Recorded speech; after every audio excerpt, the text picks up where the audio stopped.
Oh, I can hear you. Hello. There it is. Hi, how are you guys? Good. How Good, are buddy. you? I'm good, thank you. A little bit tired for whatever reason. Yeah. What's your schedule like there in Hong Kong? Different social engagements, keeping social media alive, trying to get the heck out of here, renewing my visa, speaking engagements, that kind of stuff. Well, sounds like you're keeping busy. Yeah, you guys stuck in the COVID-19 are free to move about, or? Somewhat free to move about. I mean, no other countries will take us certainly, but travel within the United States, we've been able to see some family. And we've checked. All the other countries are like, no. From the United States, no. So, Yeah, it looks scary. It looks like the number just climbing on your end, doesn't it? Yeah, it does. I mean, we're kind of used to it being here, but I'm sure from the outside, Yeah, yeah. yeah. Well, I followed the news and I heard that your president said that it was over. Oh, So so I'm surprised. you get out of Hong Kong. yeah, yeah. Yeah, President of the United States says it's done. I think you're free to go. Move Yeah. about. yeah, yeah.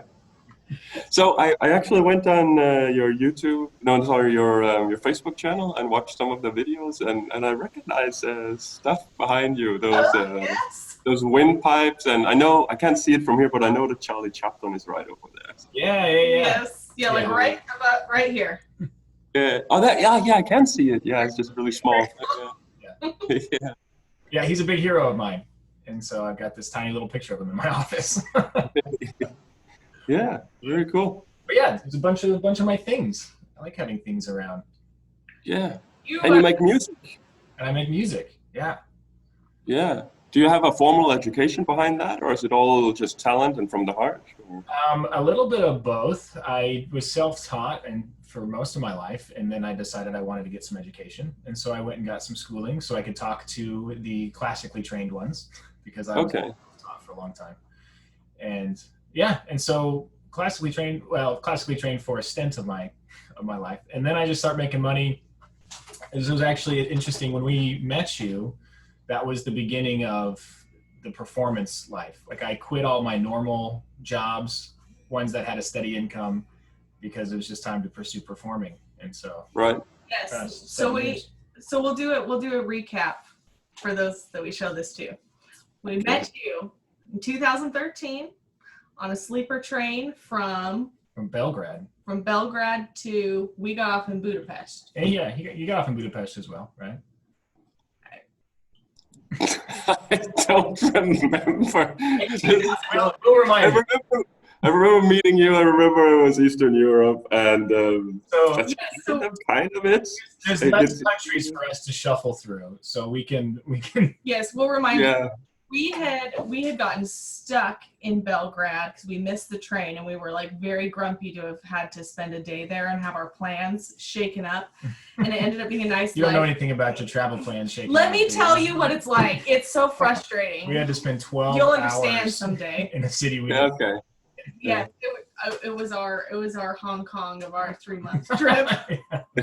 So then we got on the sleeper train and we were the only ones in our cabin. And I thought, please don't let someone else come in this cabin. Please don't let someone else come in this cabin. And then he came to the cabin. I was like, dang it, we have to share the cabin with someone. And then I met the coolest person by far that we met on that trip. Yeah. One of the coolest people I've met in my life. Ooh. So Who was it? It was you. No. You're more cool now than you were then, because at that point you had been to a few countries and you were right at the beginning. Yeah, you're just using you in Europe at that point. Yeah. Yep, you were right at the beginning, but it was still really exciting, and you're one of my best tells of our trip is that we got to meet you. Oh, thank you so much. That's so kind of you.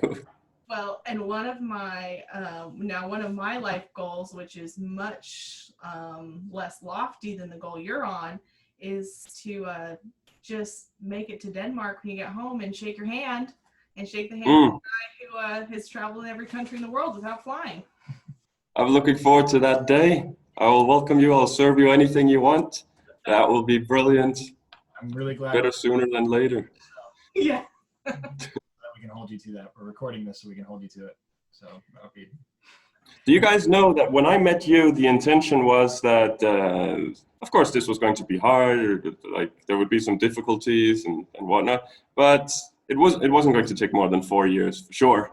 And if I was a little bit clever about it, maybe 3.5 years. Yes, because you had Yeah. a girlfriend who you were ready to get back to after this adventure. Yeah. Who is now your fiance. Fiance. Yeah. Wonderful. Congratulations. Yeah, and we're looking into getting married anywhere at this point. I think a year ago we were a little bit more structured. We're going like, yeah, we want to get married here or here, and then we kind of narrowed it down. And now it's just like, yeah, the next time we see each other, if we can get it done, we get married. You'll have a saga wedding. Yeah, possibly. So give us the quick, the 30-second spiel of what you're doing and where you're at right now. Sure. Well, my name is Thor. I come from Denmark, and I am a modern-day adventurer. I'm an explorer.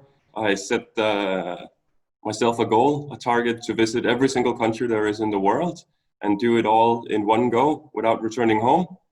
And I can't fly at any point. So now I've reached 194 countries out of a target of 203. And that means I have 9 countries left.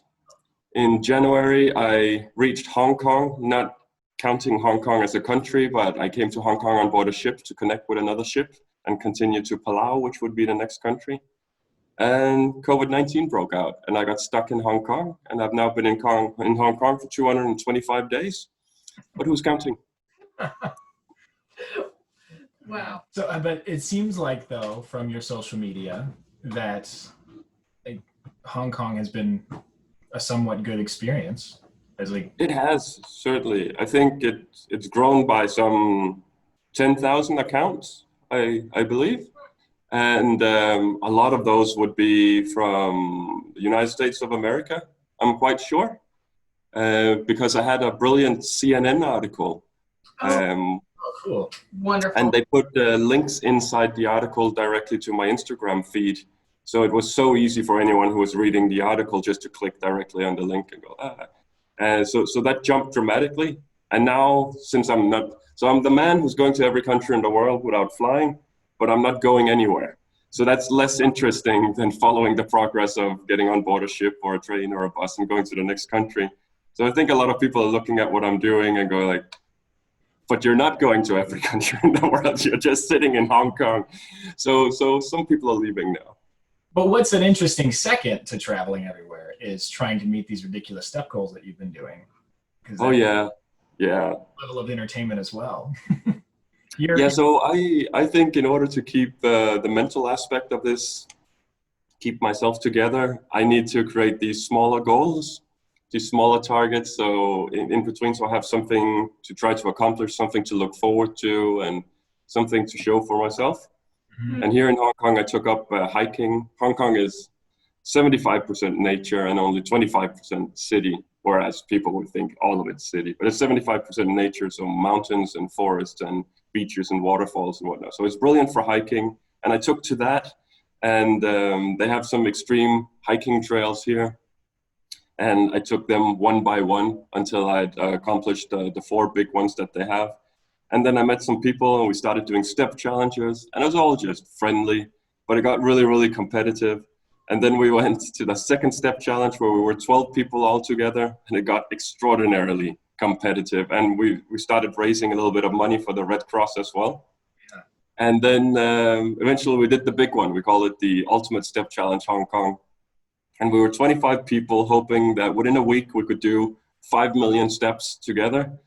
And I was, in my head, I was going to be the winner. I set myself a target. I was going to do 500,000 steps within a week. Surely, out of like these random people that I was doing the step challenge with, like surely no one would be able to do 500,000 steps. That's ridiculous. That's such a huge amount of steps. And 4 out of the 25 managed to do 500,000 steps, and the winner did 600,000 steps. So I came in third. We did 6.3 million steps within a week, 25 people. To break it down, I had to do more than 70,000 steps per day in order to reach that target. My feet are still in pain, and they stopped a month ago. And we raised more than $10,000 for the Red Cross. So that's amazing. That's incredible, man. I used to park cars, like do valet. And we thought we were crushing it, like 10, 12,000 steps a day. We were running down a garage. Yeah. Yeah. Well, that's what the doctor says, right? The doctor says you should land around 10,000 steps per day. That's healthy. One of the guys in the step challenge, he has issues with his back. It locks up and he gets into a lot of pain. So he really needs to take care. And the doctor said, you're good. You can go to work. You could do different things. You should definitely never go running again. And you shouldn't do more than 10 to 15,000 steps per day. Like keep it around that and you'll be fine. And then within our step challenge, he decided to do 100,000 steps in one day and then got into a taxi and couldn't get out of it again. Oh, no. Yeah. Wow. Yeah, it was really, really good team effort. Everyone in that step challenge, they pushed themselves, and it was amazing to see. And if people were doing it for the Red Cross or doing it for competition or for themselves or what, but I think 25 people, they did something they'd never done before. They really pushed the limits. Honestly, I'm amazed you got that many people. Many people. Yeah. Crazy people. It must be something in the air or the water here in Hong Kong. People are. So everybody involved in it was in Hong Kong. Yeah. Yeah, no. So my fiance was the only one who wasn't. She's back home in Denmark.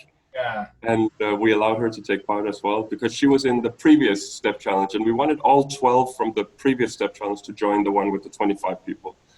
But everybody else was in Hong Kong. Wow. Well, that's nice. I'm sure she felt very involved. Yeah, I think she thought it was a bit of a hassle, actually. Because we said that anyone who didn't reach 100,000 steps within a week, they would have to pay a fine. They would have to pay I can't remember. I think it was $50 or something like this to the Red Cross. And she was really busy. She was trying to finish up her PhD, and she has work, and she has this and that, and so on. And she wasn't close to 100,000. And I was like, yeah, don't worry, you just need to pay. But I think pride and all of this got. So she actually managed her 100,000 on the last day. Oh, good for her. Yeah. And came back and went, I did it for you. I did it for you. Man, if I knew there was a buyout, I would probably definitely be thinking about that at the beginning of the week. It's like, I got 10,000 in today. I think I'm just paying $50. It's like that's looks like $50 a week. Yeah. Well, $50 is a lot if you don't have it, and for a lot of people, $50 is nothing. I remember my father telling me that. I go like, so like $10. I was telling my father, $10 is nothing. Can you give me $10? I'll go buy candy. I'll go and do this and do that. And he was like, well, remember, $10 is a lot for people who don't have it.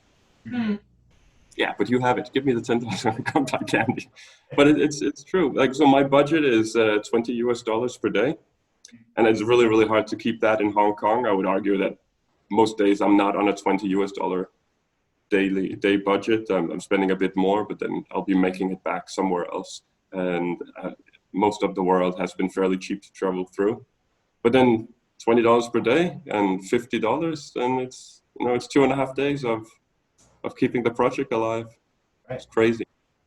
Wow. Yeah. Is there a lot of noise from the background or nothing at all? No, you're good. You're good. Well, that's some beautiful perspective. I appreciate you. Spouting that wisdom and giving me some humility.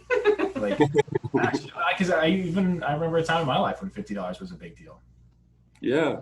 And thankfully, like, we're in a time of life where, I could handle that in a week if I didn't want to do 100,000 steps.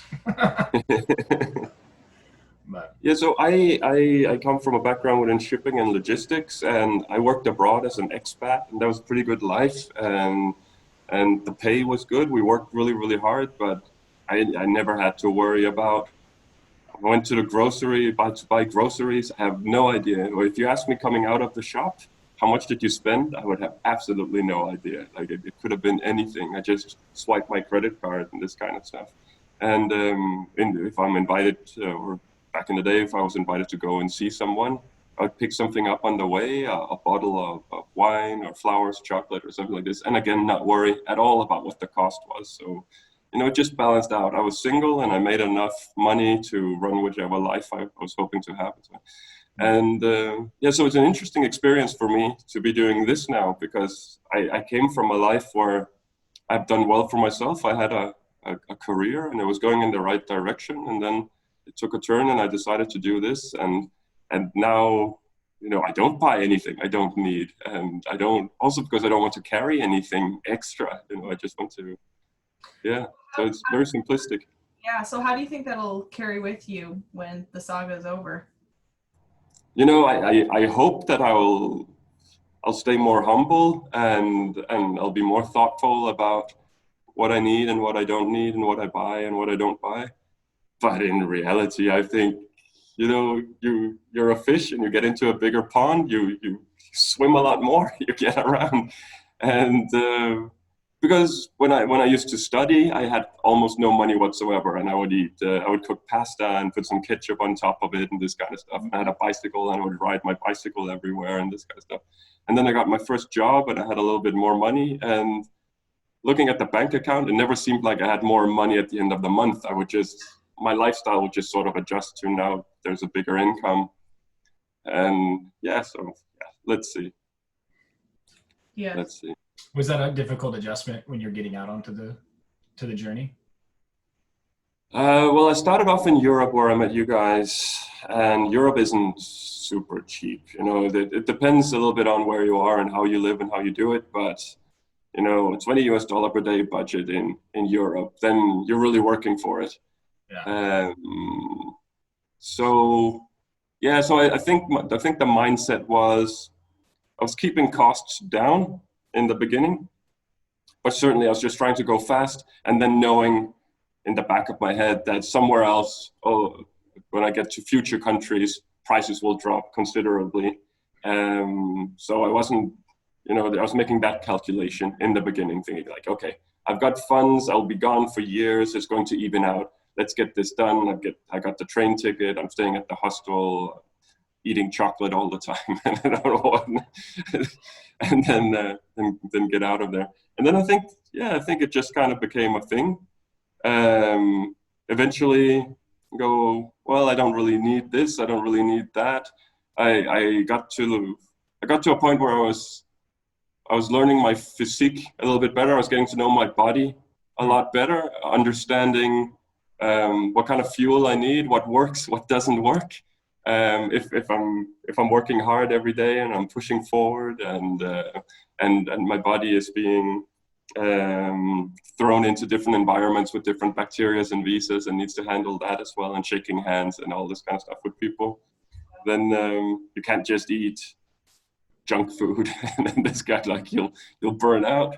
Or certainly I will. You go to different cultures even, and you got to learn their food. And if you know start learning what your body needs, but then you go to a different culture and you learning their food.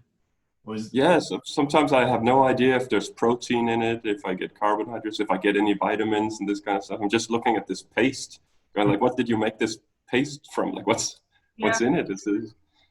So that's been interesting as well. But there's a lot of things. I never really thought about the balance between protein and carbohydrates, and I got to a point where I was going like, I think I need protein. I'll buy an egg, or I'll do this and this and that. And I'm feeling a little bit miserable. I feel like I don't have all the energy. It's not positive energy, certainly. Maybe I need potassium. I should buy a banana and this kind of stuff, and just kind of balance it out. But it's been street food, most of it. I'm invited into a lot of families. That keeps costs down. Public transportation. The bitter decision between two buses, where one bus has air condition and glass windows, and maybe they serve a meal and there's a nice seat and Wi-Fi and this kind of stuff, and it will get there in 8 hours. and the Yes. shitty chicken bus, which will get there in 3 days, and there's no glass in the windows, and there's no air conditioning, and no nothing, and so on. But it's very lively. But it's a third of the cost. And I go, well, okay, it's the chicken bus then. Oh. Yes. Wow. Yeah. Hey, Let's talk a little bit about your music, because I'm curious and I know very little about it. it's super dope. That's one thing about it. Yeah. So it was this time last year, it was just like a week ago or so, that was the anniversary of us raising the money to do this album. Right. We did the Kickstarter campaign. We raised all this money and we recorded in October of 2019. And so just last month started releasing singles, and it's finally here. And so the past year has been building up the release, you know, like getting the product finished, doing the whole marketing campaign and putting all that together. And Try to wait for the right time in the world. yeah, without you waiting know, too long. all the great reasons that I got into music, you know, because I love creating marketing plans. Yeah. Oh, it's been a nightmare. But thankfully I have Natalie, who has so much more discipline in the analytical areas than I do. Yeah. And we can push, and we have a great team with us doing a lot of marketing and publicity also. But it's been a really exciting thing. We moved to Nashville, which is one of the music capitals of the United States. And Tennessee. Nashville, Tennessee. Nashville, yes, Tennessee. which is about a 24-hour by car from Utah, where we lived before, where our families are at. Yeah. So yeah, this stupid dream took us all the way away from our families and into the muggy South. I'm still sweating from the heat. We moved here without jobs. We were homeless, living in Airbnbs for about 5 months till we could like get some jobs and get some money and get a house and stuff. So we've been, I don't know, made a few sacrifices along the way for the dream, but it's been fun. Yeah. And made a great friend and a producer, and we made this album together. What do you want to know about it? Is there? Yeah, so I listened to a few of the songs yesterday, and watched the videos. Yeah, you look amazing. And but so I'll be sharing this on my social media. So if you want to explain to people, what type of music is it? So it's mostly in that indie rock realm. It's fairly experimental. So you could put some Baroque rock on it as well, which is, engulfs a lot of different things, but mostly in the rock realm. This album, for a long time, I would kind of compartmentalize all of my musical interests. Like if it was I just created a different band, right? I had a progressive rock band for years, and we put out a couple albums. And then if I wanted to write softer stuff, I'd just make a new band for that. And this album was very much intentional with, like, if it's a good song and I'm passionate about it, it's going on the record. You know? And not really questioning what the genre was. Yeah, not caring about genre. It's me, so it's going on the record. And before we even moved to Nashville, we just came out here to see if we could imagine moving here and living here. And an acquaintance of mine hooked me up with this producer, Mitch Dane, and we went and just talked to him about Nashville, and we became friends. We moved here, became friends with him and his family, and then it was just months of the friendship, and then we were finally like, we should make a record together.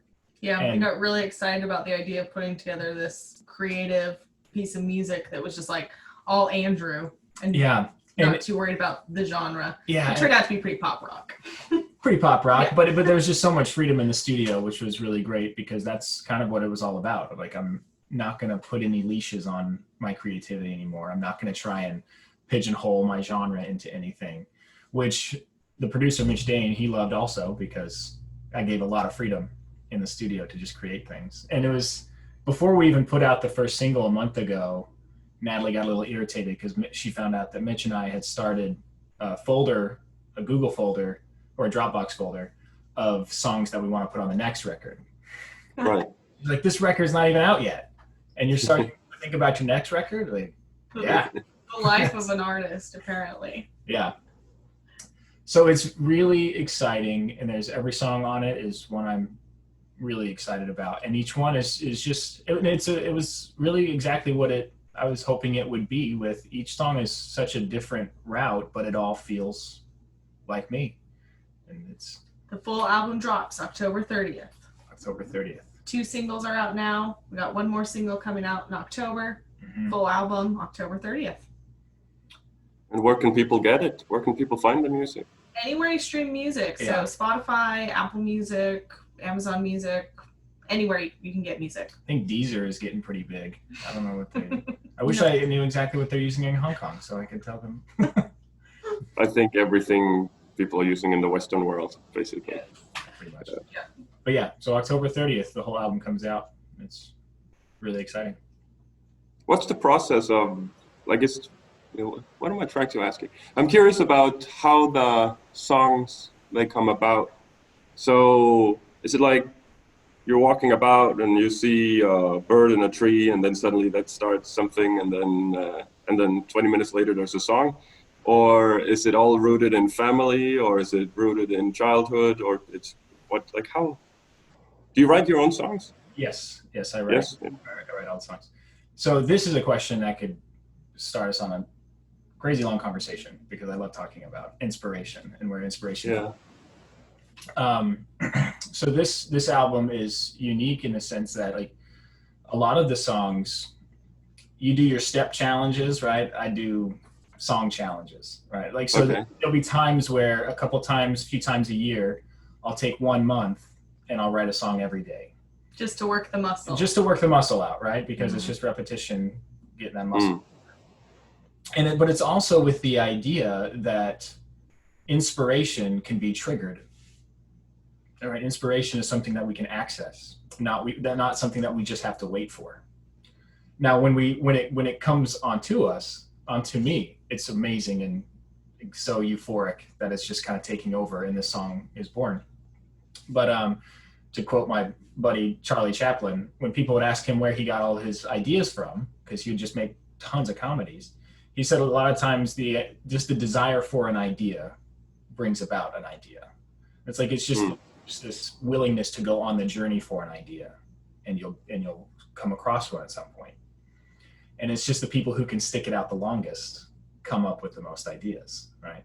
And so these song a days, though, but like these song a day challenges, I get other people involved. So Natalie, a lot of the times, will just like give me a topic, say like one word, and then I've got that day to write it. And I got some. It's amazing how much restriction can kind of focus in your inspiration and focus in your talents. It's like I've got some. It's not just the whole world that's open to you. It's these little thoughts. So it's a more narrow thought and idea. So with this album, it's a real mixture of this idea that inspiration can be triggered and accessed, and the other portion of the mixture being pure inspiration. So there's a few songs on the album that just came to me. I let them flow out, and they're really beautiful. And one's, again, totally inspired by family. Natalie will say one of them's inspired by her, but I won't admit it.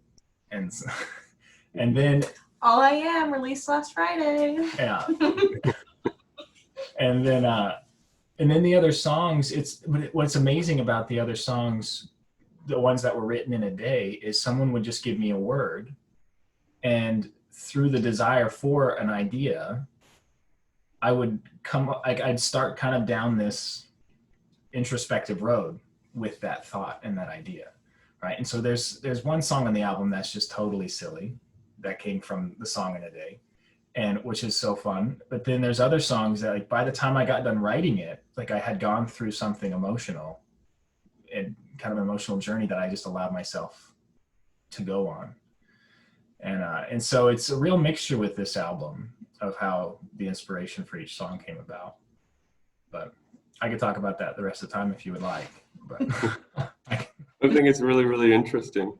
Yeah. I think it's an interesting take you have on inspiration, that it would be something that can come upon you, or it can be something that you can also access, because there are so many authors out there that struggle with writer's block, right? Yeah. And yeah, so that sort of contradicts, or certainly they haven't discovered how to access it, right? Right. And so that's something that I've worked on for quite a few years. I remember back in college, one of my English professors gave a really great definition for writer's block, what it actually is. Mm-hmm. To paraphrase, I won't get it exact, but to paraphrase, she said that writer's block is simply believing that what you have to say isn't worth hearing. And I connected with that so much because when I'm writing a song, for me it's writing music, and so when I'm writing a song, the whole time I'm getting these little questions in my head, questioning my own thoughts, right? Of like, you have an idea, oh, that's dumb, people won't like that. You have this idea, oh, that's dumb, people won't connect with that. Or like, you shouldn't say that, that'll make you look dumb, right? And so that's usually, and I connect with that a lot because that's when I would run into this wall and run into this writer's block in reality, I'm just questioning myself. And so a lot of times it's just get out of the way, let yourself be out of the way and just let it write. Nashville, it's a really popular thing to do co-writes in the country music world. It's popular to get together with other writers and write songs together, which can be really beneficial in a lot of ways. But I noticed that quite a few of them, when we get together, it's so high focused on, we need to write the next hit, right? We need to write this next country hit, which you've already set these standards that are really hard to obtain. And it can almost completely takes the art out of it, right? Which I think the art and the heart of it has to be there for it to be successful. Yeah. But and I'm not perfect at it because there's still times where it takes me forever to write a song, but it's because there's something in me that's just questioning every single thought that I'm having. And some of these songs, like the silly song on the album, it's called Busy Bee. And it's so great. Natalie, that was one of her recommendations, write a song about a bee, like a honey bee. And so I wrote this ridiculous song about a bee getting down on the dance floor, right? And it's like kind of suggestive, but it's really just about a bee, right? And like, it's really dumb, but it was one of the first moments. Like, I wrote that song in like 30 minutes because I just wasn't questioning. Like, and I got to the end of it, I was like, oh, this is dumb. Yeah. And everybody who listened to it, like, that's super fun and catchy. It's dumb, but it's like a really smart song too, because you are actually talking about bees, like what Right. they do. Right. Yeah. It's like, yeah, it's really fun and it's smart. But man, when I just got out of my own way and just wrote, it's amazing how much like that just accesses something a little bit more human, I think, than this intentionality to try and be poetic or try to be introspective. Like, sometimes you just let yourself be human enough to just write something. It'll take you somewhere. It's interesting. I find it really interesting. I do a lot of writing. I wouldn't know the first thing about creating a song. Like, I would have no idea. I do a lot of writing, and I do my blog, and I do the social media and this kind of stuff. But I also write for some from some different magazines if they request, or some different organizations and some companies if they want me to. Do you hear that or not? There's a little something. I heard a little something. I'll close the door because I'm doing laundry. And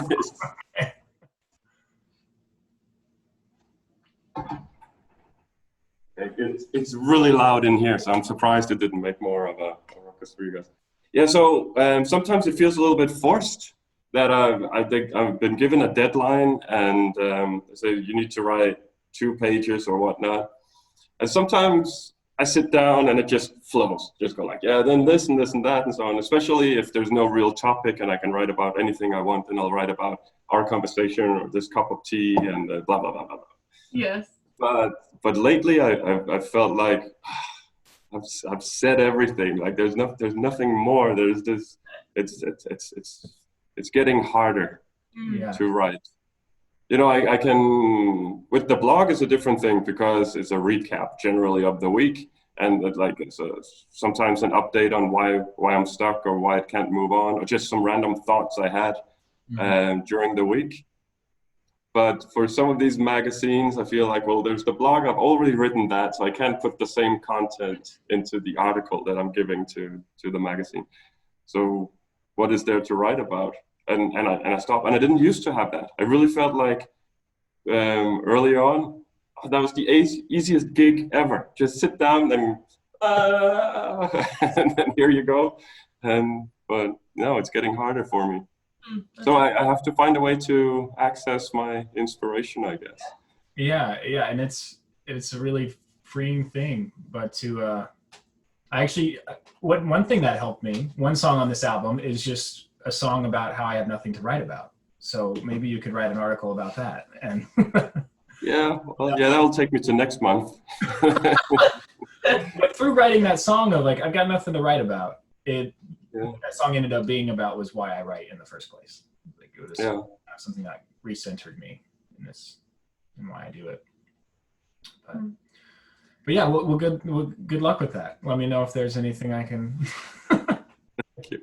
Do you do concerts? So I mostly performed, yes, and now with COVID, all that stopped. Yeah, are you familiar with Kid Rock? Yeah.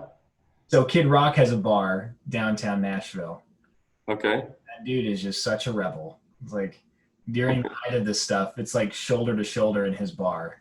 Crazy. Okay. No one wearing masks and all that kind of stuff. And he and the governor are just like going at it. And then he and the mayor are just always at each other's throats. Yeah, I wonder why the cases are still going up. I don't know. That's one of probably many examples of where we could find how the cases are going up in the United States. So normally I would be performing quite a bit, especially around an album release, and I put together a tour and I tour around the U.S. and play my new music. But with COVID, it's they're finding some ways to do like distance responsible performances and stuff. So he'll get in on some of those. I gotta get in on some of that. I've tried some of the virtual performances, all the artists and bands and stuff. I just do online, and those don't do anything for me. And because so much of performing for me is like there's an audience right there, and we're having a moment, right? Yeah. And so even the one that I did, like I set up a bunch of figurines and like weird just like faces that I have around the office. I set them up right here, and that's who I was performing to. Yeah. And when it came to my turn, I was like on this virtual writers round. And when it came to my turn, I just like start a conversation with these little faces watching me. Yeah. And that was the main way I could get through it. because that's what it's about for me, and it's, I made it fun, but it'll come back. We'll get back into it. Yeah. I follow that. I do my speaking engagements, and it can be anything from 10 people to hundreds of people, and I go out and I explain and try to inspire and motivate and entertain. And these days, I'm not getting them. People are scared, and we don't have many cases of COVID-19 in Hong Kong, but maybe that's because people are as cautious as they are. Yeah. Mm-hmm. And then I'm getting these online gigs instead. And I'm still happy to do it. So it's the same, like, I would much rather sit at a cafe with the two of you, which I thought I was going to, because I thought you guys were in Hong Kong. I know. I was wondering about that when I first replied back, because we were both communicating with you over the messenger. And I was like, I think he thinks we're in Hong Kong. Yeah, I thought you were in Hong Kong. I go like, I said, let's meet. But what I meant like this, unfortunately.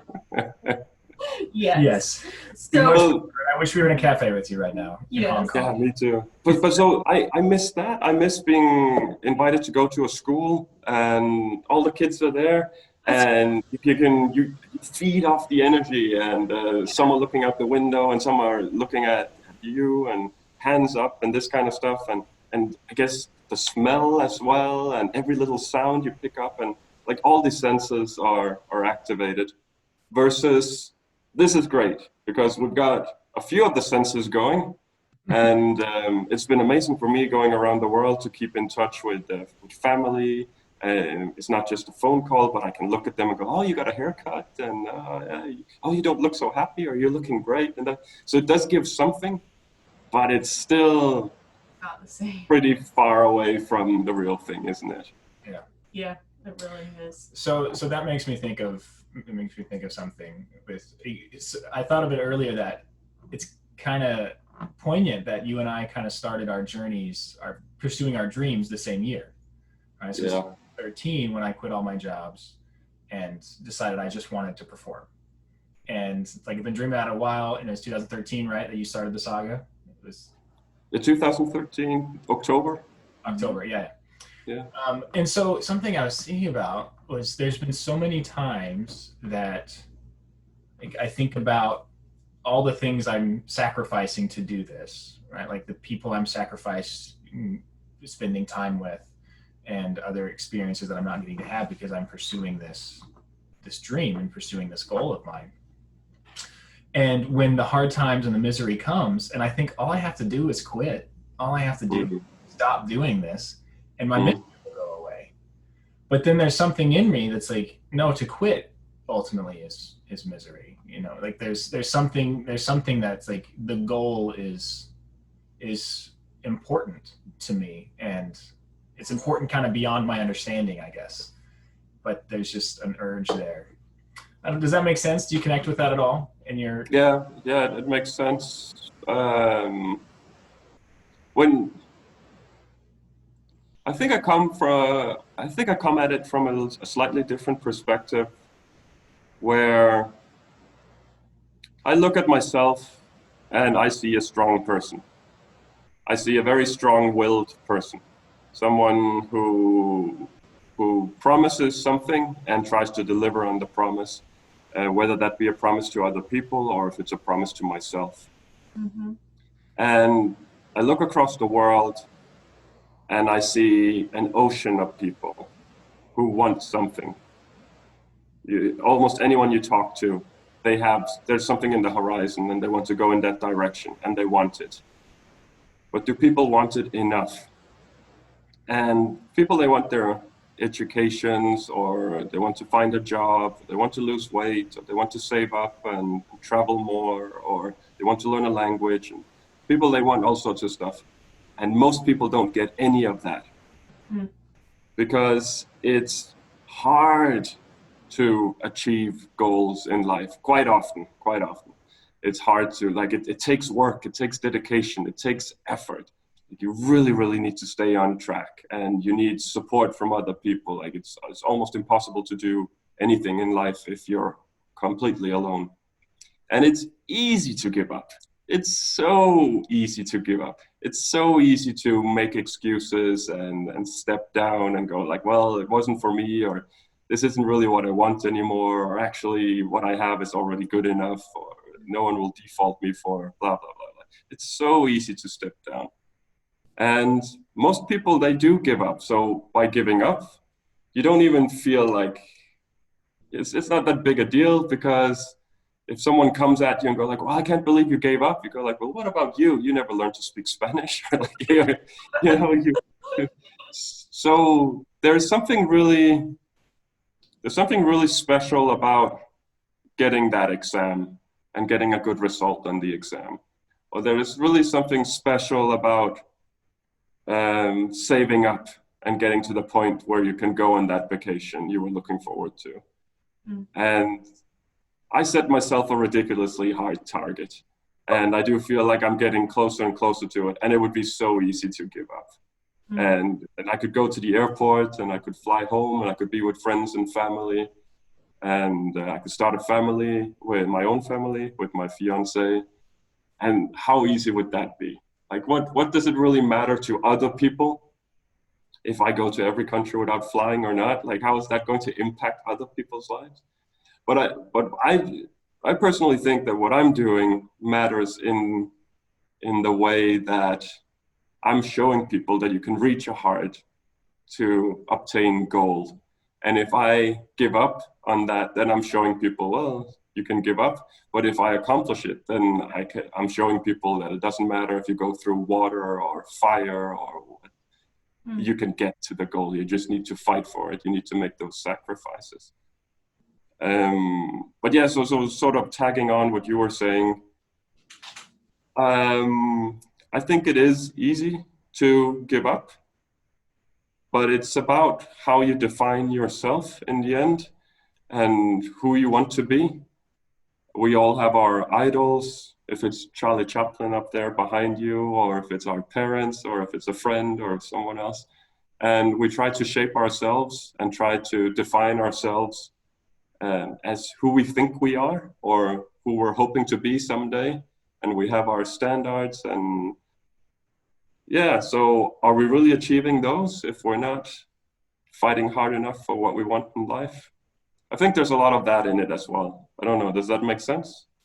I think it does. Yeah. Yeah, that makes a lot of sense. And actually, that kind of leads me to my question for you, which is 7 years of being constantly on the move and just adjusting to new things. Like I need to think about adjusting to new food all the time. And so my question for you is, do you feel like you have been mostly alone? Like this has been a journey of just you, or do you feel like you have had community throughout this journey? That's such a good question. You have no idea how good a question that is. That's really good. Well done. Social media has become this slightly artificial companionship where people are not with me, but I recognize a lot of the names, and there's a great deal of people across social media that I've met in real life, and it's nice to get their feedback and hear from them now and again. And it does feel like, yeah, so I'm alone a lot of the time, and I do something, and if I want feedback on it, there's instant feedback across social media. So I go like, look at this and so on. And then, so that's a companionship in one way. But I've described this a few times before. There's a real element of loneliness within this project, because the majority of people, they don't see the pain and the sacrifice within what I'm doing. They see, like in many other things in life, like they see the tip of the iceberg. They see like, oh, you got an album out, how great. But they don't see what it took to get the album out, right? Like maybe it was easy, but maybe it wasn't. And I've been through a lot to sit here in Hong Kong and have this conversation with you and have 194 countries behind me. And I'm the only one that knows that story. So, yeah, I mean, talking to the two of you, I'm remembering more and more of 2013. It's a really long time ago, but I'm remembering more and more about meeting you guys and so on. So you have that piece of the puzzle. Maybe it's more clear for you, and we put it all together. But it feels lonely being the one who has done all of this and knowing what it took, and quite frequently not really getting the credit. Like most people are going, oh, you're free, it's so wonderful. Like you're in Hong Kong, I can't believe you're complaining, you're traveling, we need to feed the children, we need to pay the bills, we're locked in, we could never go around the world. You're so lucky, you're lucky. And then at the same time being, I guess what I was trying to explain is that the sense of loneliness is going into a room with 1,000 people. So you're definitely not alone. But for some reason, you're standing amongst all those people and you still feel alone. That's the kind of sense of loneliness I get. And I think the reason why I get that is because I'm the only one that really knows the story. Yeah. So that's a weird thing. And I have this wonderful woman in my life, and she's almost on the other side of the planet. And I don't normally have a beard. I shave every time I see her, and it's been almost a year now, so I'm carrying this thing that almost doesn't fit into the screen. And you would think that she knows the story, but not even. Like there are things I hide from her because I think she would worry. There are things where I go, oh, that's kind of irrelevant, or she's really busy and I don't want to bother her with stuff and so on. So I can't think of anyone that truly knows the story. I know there are some people that have read every blog post I've created over the past 7 years, and they would have some really good ideas, especially if people they can read between the lines. But I there's a lot of stuff I don't put into the blog as well and so on. So it's a truly unique project, this one, a very unique journey. And I'm starting to forget elements of it. I didn't keep notes in the same way and this kind of stuff. So I don't even know if I know the story at this point. Wow. Strange. Yeah. You know, that one way my dad always described being an artist is an artist can exist in the darkness, and translate it to the world, so that people who also know that darkness but don't have the vocabulary or the understanding to really describe it can feel out and can feel not alone.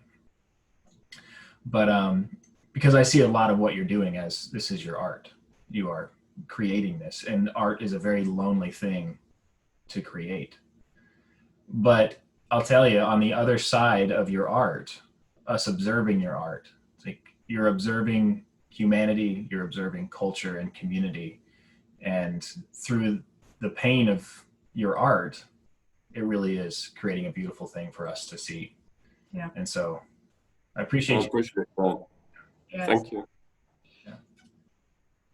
And Yeah, I put a lot of myself into it for sure. So Oh, you do. Yeah, Yeah, you do. Because I thought about the quitting aspect, because you've posted about that before too. You've posted about extreme loneliness and like why. well, it's sort of the obvious solution to a problem. Like if you are not enjoying what you're doing, and if you're doubting if it's what you really want, or weighing it out against something that you want more, then you have to ask yourself the question, like you might grow up in a family where everyone expects that you become a lawyer, and then you do everything you need to do to become a lawyer, and you're almost there, and then one day you wake up and go, but do I want to be a lawyer? Did everyone else want me to be a lawyer? And I also, or do I not want to be a lawyer, and it's just the expectations from everyone else? Do I want to be a veterinarian, or do I want to be like a carpenter maybe, and this kind of stuff? And at that point you would have to go like, it's okay to quit. Like I want to go in a different direction.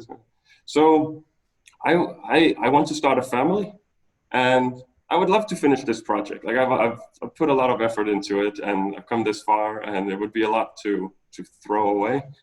But what's more important? Is it important to complete the project or start a family? And what if I cannot have both? Then, this is also something we can talk about for a long time. Yes, we definitely.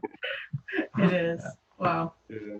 But quitting seems sensible sometimes, and sometimes people should quit. But people, they should know.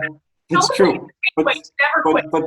But people, they should know when to quit, right, and when not to quit, and this is really, really important. And that is a hard task to know. It is. Yeah. And there's so many people in Nashville pursuing music. Oh my gosh! Don't diss other. Stop. I'm not. I'm stopping. No, I'm editing him. No. Yeah. Man, I was looking at photos the other day of Skid Row in Los Angeles. Yeah. Have you seen that? Mm-hmm. I've been there. No. Tents all over the place. Homeless people all over the place. It's crazy the amount of homeless people putting up tents all over Los Angeles. Yeah. And they found this loophole so the police cannot remove them and whatnot. And I think Los Angeles is this beacon of hope to become a star on the screen. So a lot of people will go to Los Angeles and hope. And obviously, most people, they don't become the best basketball player or baseball player or the best singer or the best this or the best movie star. Or like most people become an accountant or a carpenter and that's fine. But yeah. I really we really could talk about it for a long time of pursuing something, and what if you don't get it? What if you can't have everything? Yeah. And because like you were expecting to finish this in 3.5 to 4 years, and it's been 7 years, and like I'm not exactly where I dreamt to be with my music in 7 years. Where I was hoping to be is not where I am. But there's so much purpose in the process. Like life has done so many great things that I wasn't expecting, right?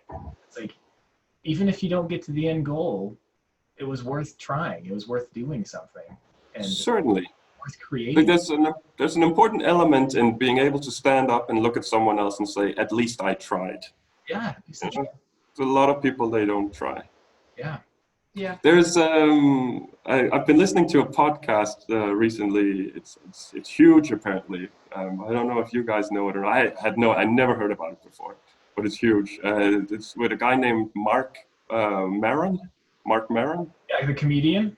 Yeah. So he's a comedian, and then he started a podcast 10 years ago, and he's interviewing all sorts of people and whatnot. So I came on board that during the step challenge because I needed something to listen to when I was out walking 14 hours a day. And they call him an overnight success 10 years in the making. Yeah. Right. Yeah, because he's been at it for so long, and now suddenly everybody knows who he is. Right. And he's like, all the comedians have known him and loved him. He's like one of those comedian gods. Yeah. And the whole world is just like, no, we don't know who Mark Maron is. But he's amazing. Yeah, I really, really like him. yeah. But yeah, he did that podcast with President Barack Obama back in the day. And I think that really brought him to the forefront of people's attention. Yeah. And I think he just does it in his garage, right? It's like, he just... Yeah, absolutely. So he's got his home and his cats and whatnot and a garage. Yeah. Okay. But so before we finish, I really like that that element that you can be an overnight success 10 years in the making. Yeah. That you can be working on your music for 7 years and then maybe work on it for 8 years and then you're exactly where you're supposed to be. Yeah. Or I can keep at this and then, it works out in the end. Yes. Yeah. Well, each of you tell the camera, where can people find what you're doing? What's the best way to keep up with you? Thor, you go first. Yeah. Okay. Well, the project I'm running is called Once Upon a Saga. So it's the same as saying Once Upon a Time instead of time, S-A-G-A, Saga. And that's across Facebook, Instagram, Twitter, YouTube, and there's a blog as well. Excellent. And my full-length album is coming out October 30th. You'll be able to find it everywhere: Spotify, iTunes, Amazon, Deezer, everywhere. And the first single is already out. That's called Cool Cat. And then the second single just came out. It's called All I Am. And the third single comes out next month. And where do we find you online? Oh, and then Facebook and Instagram. My wife does really great posts. Andrew C. Marshall is where you can find him. Which people can also read here on the screen. Yes. Andrew C. Marshall, right there. And Once Upon a Saga. Right there. Right. Yes. Technology. Very clever. Perfect. Thor, this has been beautiful. I was giddy all day and giddy throughout the interview. And I'm so excited for the day that I shake your hand for however many countries you end up going to. Yeah. And maybe we'll have our little families with us and they can meet each other. Depending on where you're from, you've already hit them all, right? Or you've hit... Sorry? Don't countries, aren't there different, don't certain countries or regions or something acknowledge a certain amount of countries in the world? There's like a debate of how many countries There's there a actually debate are. on how many countries there actually are in the world. Oh, yeah. Well, yeah, okay. Now I see what you're saying. Yeah. You lost me for a second. Sorry. So with my remaining 9 countries are undisputed. Like there's no one who would go out and say that these are not countries. I wish you had saved them. Yeah. Bummer. Yes. Yeah. No, it's all right. It's all right. I'm looking forward to going out there and seeing what kind of adventures lies ahead. Have any countries that you've been to that are disputed, are they different now than when you were there? What do you mean? Well, Israel is rocking ahead, right? Israel is a really heavy topic in the news these days, opening up relations to countries that didn't used to recognize Israel. I think some 30 countries around the world do not recognize Israel, and the rest of the world does. But Israel obviously being a United Nations member as well.